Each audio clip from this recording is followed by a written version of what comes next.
Hello guys, welcome back to my vlog. So ngayon magluluto tayo ng kutsarong pork. So ngayon, maglagay na tayo ng oil. Lagyan na natin yung sibuyas. Onion.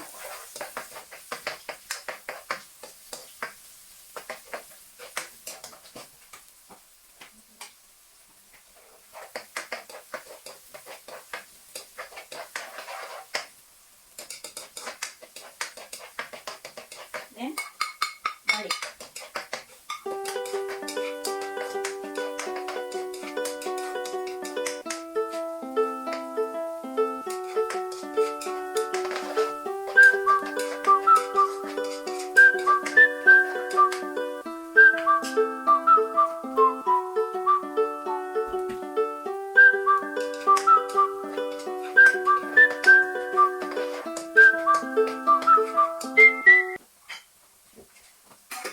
Then, lagyan na natin yung pork.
Let's simmer for about 10 to 15 minutes. Hinaan lang natin yung oil. Okay. Sarili niyang sauce or sabaw ng pork. So ngayon, ang ilalagay na natin is bigyan na natin siya ng water. Oop. Yan.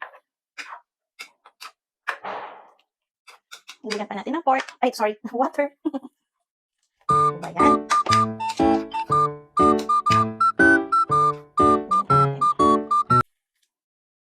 Then, let's simmer again for about 15 to 20 minutes. Hanggang lumambot siya. Hanggang ma-achieve na natin yung lambot ng pork natin. So, again, panulit natin. So, welcome back sa ating pagluluto. So, ngayon, malambot na yung baboy natin. Pwede na natin siyang dagdagan pa ng pork cubes kasi nag-add tayo ng water para mas lalo pang magkaroon siya ng sabaw tsaka lumambot pa yung pork natin. So, kalahati lang muna ng pork cubes yung nilagay ko kasi syempre, tansyahin natin baka kasi maalat na.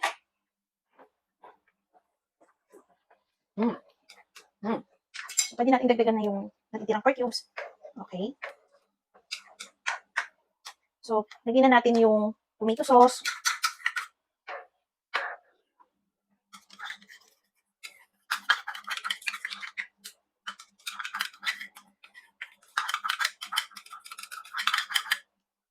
Ayan.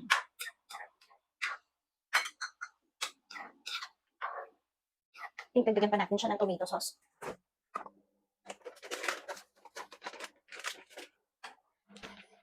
Buhos na natin lahat.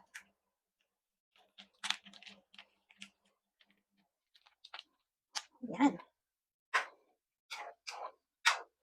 So, actually, ang kutserong baboy, dapat siya may saba. However, yung saba kasi na nabili ko is green pa. So, hindi siya hinog. So, much better na huwag na lang natin i-add yun. Pero dapat talaga meron. Okay, ayan. Nag-add na tayo ng tomato sauce. So, ilagay na rin natin yung ating carrots. Ayan, di ba? Yung carrots ko may design. And then, lagay na rin natin yung ating potato. Malapit na itong maluto. Ayan. So, dagdagan ulit natin yung ating paminta.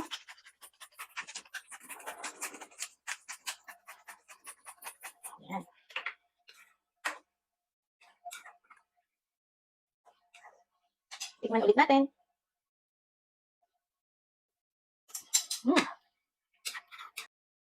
So, after 10 minutes, ayan na yung ating pinakuluan na pork pochero. So, pwede na natin ilagay yung ating bagu beans. Ayan. So, pakaluan lang ulit natin siya ng mga 3 minutes.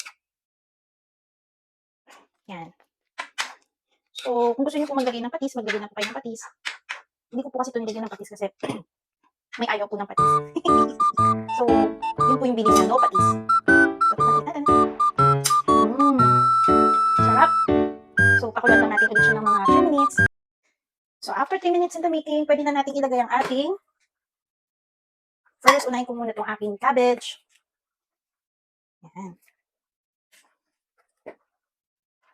The more gulay, the better. Ayan.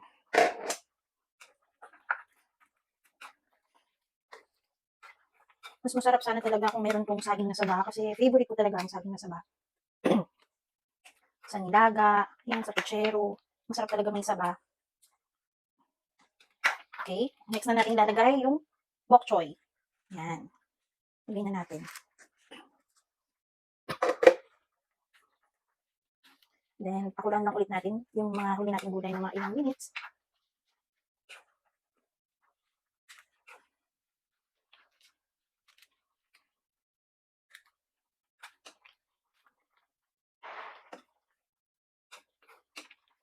Yung iba, talaga naglalagay sila ng chorizo. So, hindi kasi ako nakabili ng chorizo din. Kaya, hindi na lang din ako naglagay. Pero okay naman na to. So, dalawang ingredients para sa akin yung hindi ko na ilagay. Yung saba and then yung chorizo. So, next time na magluluto ako nito, kumpleto na. So, yan. So,